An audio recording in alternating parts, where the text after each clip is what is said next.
First things first, you have to define successful fitness retreat for yourself, and nobody else can do that for you. There are half a dozen goals you may have, but to host a successful fitness retreat, you have to pick. You do. You have to pick your top one. You can have subcategories below it, but you cannot have, oh, I want to do this and this and this and this. You've got to really have one goal that you're running to. I'll give you 6 possible ways to define success, and then I'll walk you through how to plan and the types of activities and experiences that you want to offer and why. So hold on. This is Deborah Atkinson. You're listening to She Means Fitness Business. It's hosted by my business, Voice for Fitness. And at Voice for Fitness, we believe that you want to be an inspirational example to midlife women. In order to do that, you need a profitable health and fitness coaching business. And the problem is usually a lack of clients, or you're not charging too much. What makes you feel uncertain about whether you can succeed are all the things that you don't quite know. We believe you deserve consistent, dependable revenue from clients you love. And I understand how it feels to be right where you are because I've been there too, which is why I now train fitness pros internationally. Here's how I do it. I meet with you on a call. Number 2, we create a plan of action. And number 3, we celebrate your growth because every little step along the way, moving in the direction as a benchmark to the ultimate, is worth celebrating. So book a call now. And in the meantime, get your business scorecard. It's the Health and Fitness Professional Scorecard, so you can assess where you are now and where your gaps are, so that you can stop feeling like your dream is slipping away while other less qualified and less heart-centered coaches make sales and get more clients. And instead, you can easily create the revenue and increase it by at least $5,000 a month in the next 90 days. All right, let's talk about those measures of success. And let me just clarify that I am coming hot off the presses. Literally, my last house guest left the house about an hour ago as I was on a team meeting. But literally, I just hosted a 3.5-day Flipping 50 retreat. So we've done this 1 or 2 times a year for I've done it for 10 years in a row, but prior to that, I actually started sooner and just didn't do it consistently consecutive years. So I've got a little experience under my belt of lots of different kinds. They've been primarily of the same venue and type, but that's not all true. So I'll give you a little bit of the flavor, specifically if you want to do a successful fitness retreat. So some kind of activity involved in it. But let's talk first about 6 measures of successful fitness retreats, ways that you could say, oh, I might want to do it because of this. So no matter where you are, I think that the top one is always going to be profit. Like I want to do it and I want to make money at it. I want it to be profitable. You certainly don't want to go in the hole. I don't know anybody who would say that's my goal. Yep, just want to pay for this. Some clients have a great time. That's not the goal. So there's some planning, and the things we're going to talk about will be really important to you. As we go through all of that, I'll break down the types of experiences, give you some examples of some of the things we did, for instance, on this particular retreat, things I've done in the past. And I'm also going to take you all the way through the end to today. And I will talk to you about how do I do a breakdown and how do I follow up and look at other pieces of profitability and where that is. So 6 measures of successful fitness retreats would be number 1, profitability. We've mentioned that one. But number 2 might be that it's maybe that you're not making all that much profit. Obviously, you need to plan it so you come out ahead, not behind, but it may be that this is community. And it may also be that the cost of this retreat is built into a VIP coaching package. So for instance, at this current retreat, I had 2 VIP coaching clients, meaning they've signed up for one-on-one coaching with me that comes with several things. So access to my Flipping 50 membership. They also get a half day with me privately. Either that can be virtually or it can be in person. And they get an invite during the first calendar year that they do their VIP to any live retreat that I'm going to offer. So, for instance, I just did one in Phoenix.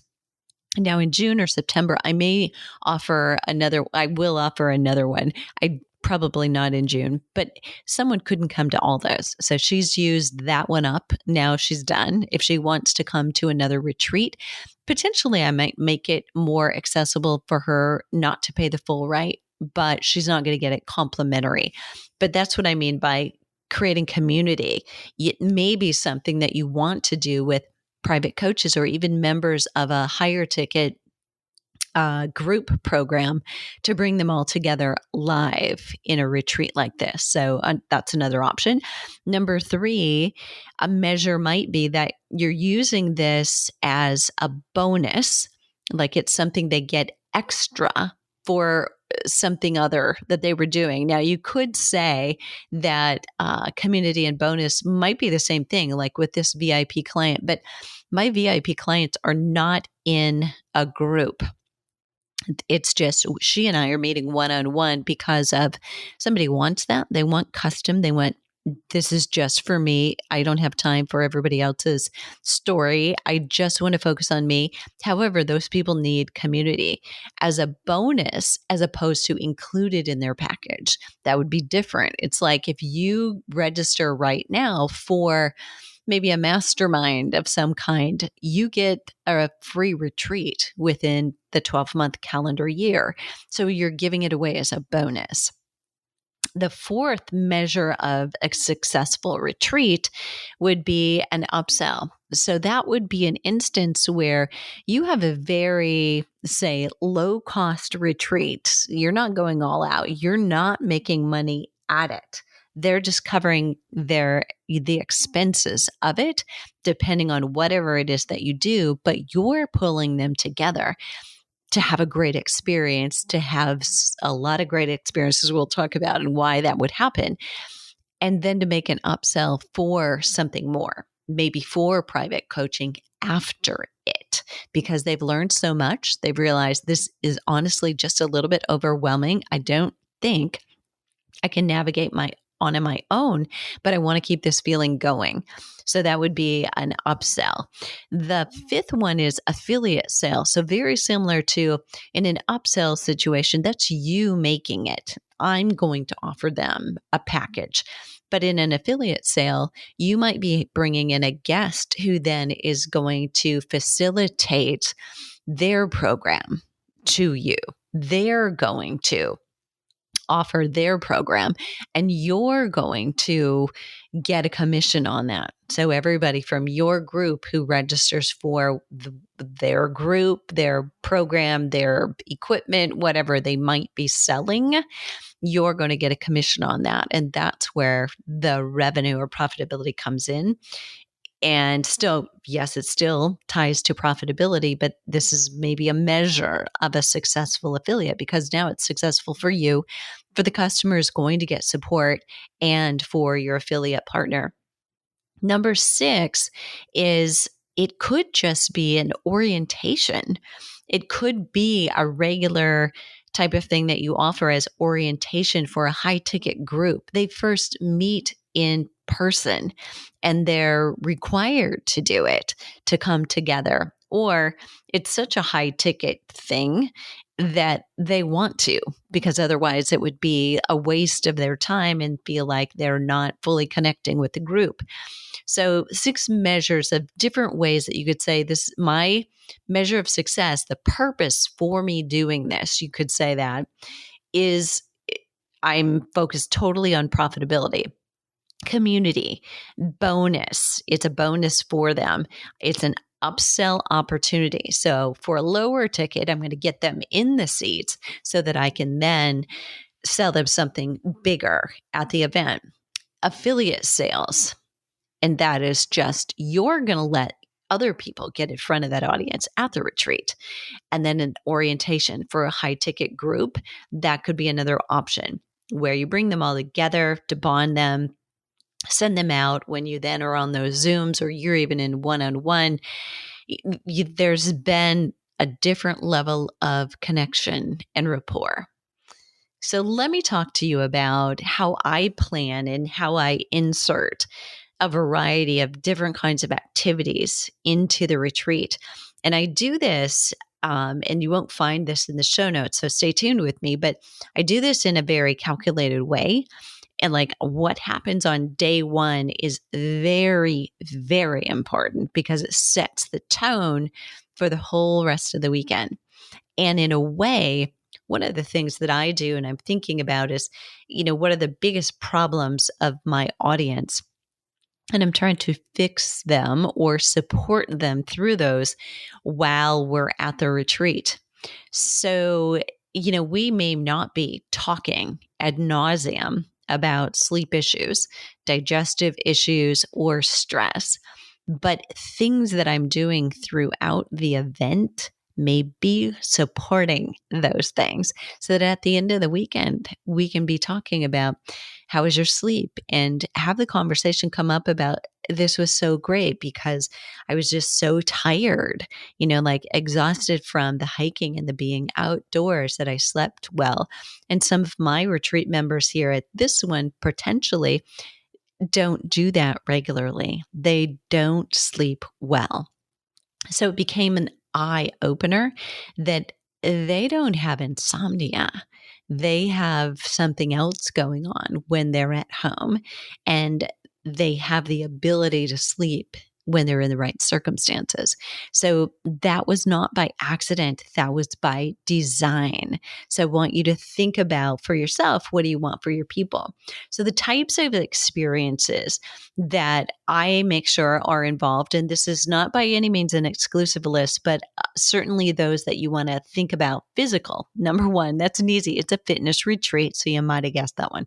So it could be hiking, biking, yoga, stand-up paddleboarding, triathlon training. You could be all exclusively on biking and running, or walking. Could be swimming, could be water fitness, could be strength training, could be Pilates, horseback riding, golfing could be involved. I had people at my home. Part of the method to the madness was to invite them into my home, to host it 2 days. We were actually here 2 afternoons to do some of the learning events and other things I will talk about. I'll go ahead and blow it now, but cooking together is something that we do. And I happen to have a putting green in my back door, in my backyard. So a chipping pad and a putting green. And so we had a putting contest with all of our women, had them in small groups. They had to do an alternate shot. That actually became one of the jokes of the weekend, purely accidentally. Because as they saw this in writing, and those who were not golfers thought they wanted to know what shot putting was. And I was like, no, it's alternate shot and it's putting. So we had to go down the rabbit hole there. But that became almost the hashtag for the event because people were rolling on the floor at the thought of this whole thing, and they'd showed their husbands and spouses, look what we're going to be doing, like shot putting. Like, really? No. Okay. But you get the idea. This is where the organic fun comes. So physical of whatever kind, maybe whatever your expertise is, obviously that's the type of thing that you're going to do. But you also might want to break out and do things that you haven't done before. It's going to be new for you, or you're also learning. Maybe you happen to be near the beach. Lucky you, actually, you invite me. But maybe you're going to have someone teach surfing and do that. Maybe you're going to take them mountain climbing and have someone teach them how to clip in and literally do it outdoors, not indoors. So those things may not be things you feel like you're an expert in, but that's kind of the point. It's an activity where you all get to experience this certain vulnerability. I will talk about it in a minute. I also include individual opportunities for learning. So, although it may be a group setting, the individual opportunities come so that although I'm addressing the group or someone else is addressing the group, there's individual handouts and worksheets. I also include a white space. So, time in between activities becomes really important to people. I know when I'm at a mastermind, if it is just like boom, boom, boom, boom, boom, boom, there's no time to actually think about some of the learning time we had and to implement and brainstorm or journal. Things don't actually settle and you get right back into your busy, busy life and you let things go. So, finding individual opportunities for learning and then white space. And it has still been a unified experience because they've had a group time while they were learning individually.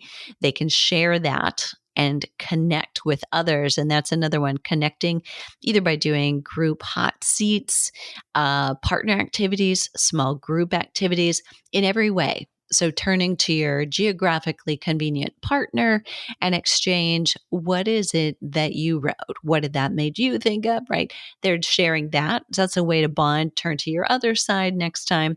That or small groups. We had groups of 3, I think, on a putting green, and they had to figure out who was going first, who was going second, who was going third. It was a strategy. Emotional. So there's also emotional time. So far, physical opportunities for learning, but on an individual level. So they get time to think. It's not just group, white space, connecting with others in all levels, bigger group, smaller group, and partners. And then emotional. So there's a component where there's going to be laughter. The shot putting was an accidental fun thing that came up. And it was, one person wanted to say, what is that? What is shot putting? Is that what we're doing tomorrow? I was like, what? So that became fun. That's laughter. Other opportunities would be, game time. You can do things like Trivial Pursuits. You can do charades. So many things that you can do for laughter. You could do stand-up comedy. But also other emotional things, vulnerability, giving people a moment when, for some, charades might be vulnerable. They just feel like how do I do that? Bravery. We had people in our group who'd never ridden horses before, and it was just, or hadn't for 40 years. And that was a little bit and then it was like, we're going down that and up that on the horse, right? So having them break out of it and be in new experiences while they're doing it individually on their own horse, it was bonding as well.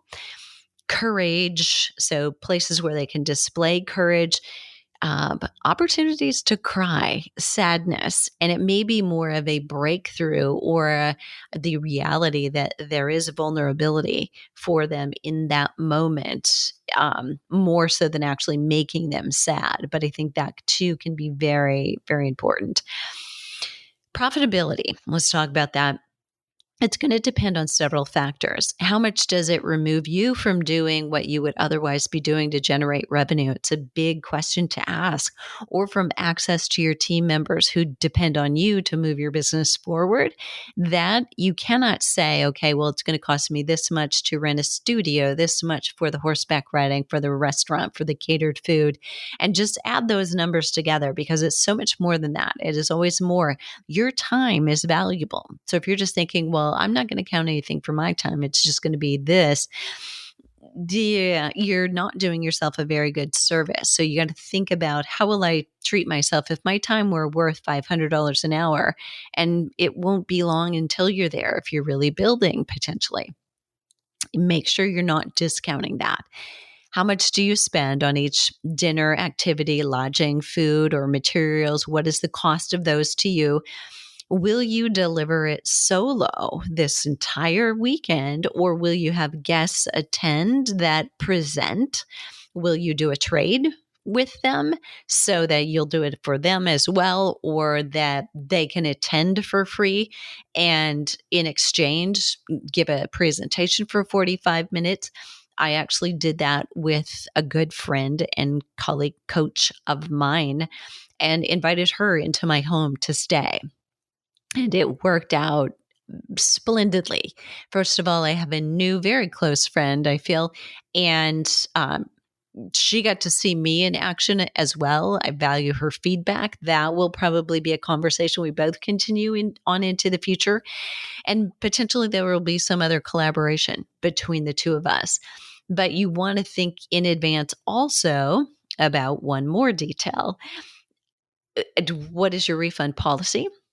Will you refund it all? Will you refund a partial amount? Will you refund within 30 days of the event? Think about these things in advance. Will you be educating them, entertaining them, connecting them on a deeper level to you? What is your real purpose? Think about those things. If you're doing a hike, do you have paces, all different paces, somebody who can be with each of those groups? So there's, in our group, we call it No Woman Left Behind. We have rules about if you're leaving the group or you're turning around, which is absolutely perfect. We want everybody out there on the same amount of time. We don't want fast people and slow people both going around the same distance because that wouldn't be fair to anybody. We want everybody finishing at the same time. So I recommend you do a planning session. You vet each of your venues that you're going to use, whether it's the restaurant, the food, the horseback riding, the hiking that you're going to do. Know a little bit about it. Do a post-retreat breakdown afterwards. So we're in the middle of that right now. What went well? What didn't go so well? What would you do differently? How could you screen more optimally, use words in your marketing better to attract the right audience? I've gotten better at this over time. Here's how you price it. Evaluate the raw costs and then value your time. What's the minimum you would make sure that you're making to cover your time per hour? Set your registration fees based on that.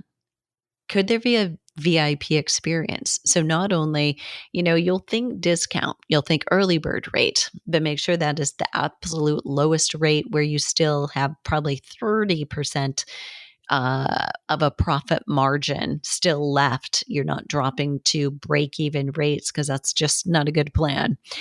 Could there be a VIP experience though, where they get a special session with you prior to or during the session? If they do it early or if there's an upsell from it. Consider an upsell during the masterclass or during your retreat, the last afternoon or second to the last day is the best time to do that. Think about where you're going to do it. Do you want to do it locally so you sleep in your own bed? That's always my preference personally. Or at a destination. Now, I host them still in Boulder, and I do that because that feels like home. I'm very familiar with it. I'm not sleeping in my own bed, but I'm sleeping in something very close where I know. Or you could go to them. You could go to clients and do it locally for them. And think about when. When are you going to host it? Times of year and seasonal things. Like this is as late as I would want to do it, mid-March in Arizona. It's going to get warmer. In Boulder, for instance, I think June and September are my greatest months. And other than that, it could be snowing. I mean, there's just a limited space, but think about that. Here's what I would say about lead time for promotion. 2 months, I've learned, is not enough. 6 is not too long. So somewhere in there. So it really depends on the location, the nature of the retreat. In ours, I gift training time. So if we're going to do it and I'm offering it 4 months out and I start there, 3 months of that is training to get them ready. And that works out as a part of a gift and a bonus for it as well. Price structure, I do an early bird, but make sure that your early bird is still, again, profitable. And then I do a regular rate. So bonus and a no bonus time is another way to do it, or in combination. So the bonuses disappear after this date and no longer do you get in. Create that sense of urgency. And then the follow-up. So what I'm working on today is feedback and evaluation. I'll send out through a type form. You could do SurveyMonkey to get a sliding scale of what would you rate these? What would have made it a 10 if it's not a 10? And it's time to make the offer, to follow up with those people about what it is that they want, and making sure that we get them the accountability group or the upsell offer right away while they're hot, while they don't want this to go away. Then will they still have a little sun on their faces in the mirror, and they're thinking about how much fun this was and how they feel like they should be hiking today. And that was the comment.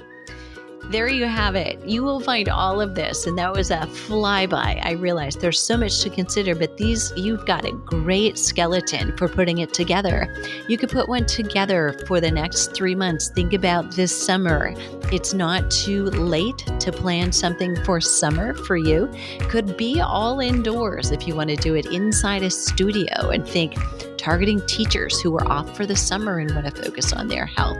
Such a great way to actually be sure that you get what you set as your this is my level of success, and you want to make sure that you're getting it. Okay. All right. So what are you waiting for? I would love to have your comments if this was helpful, but retreats are fabulous. So there were 14 of us all together, and I think everybody is going home filled up, having had physical and doing that a lot on the first day so that they could focus and concentrate and sleep really well after that, and really dive into maybe some of the emotional, because their guard was down. They were much more relaxed. That's all on purpose. So for the show notes, you'll go to fitnessmarketingmastery.com/successful fitness retreat. And what are you waiting for? The world needs you right now more than ever.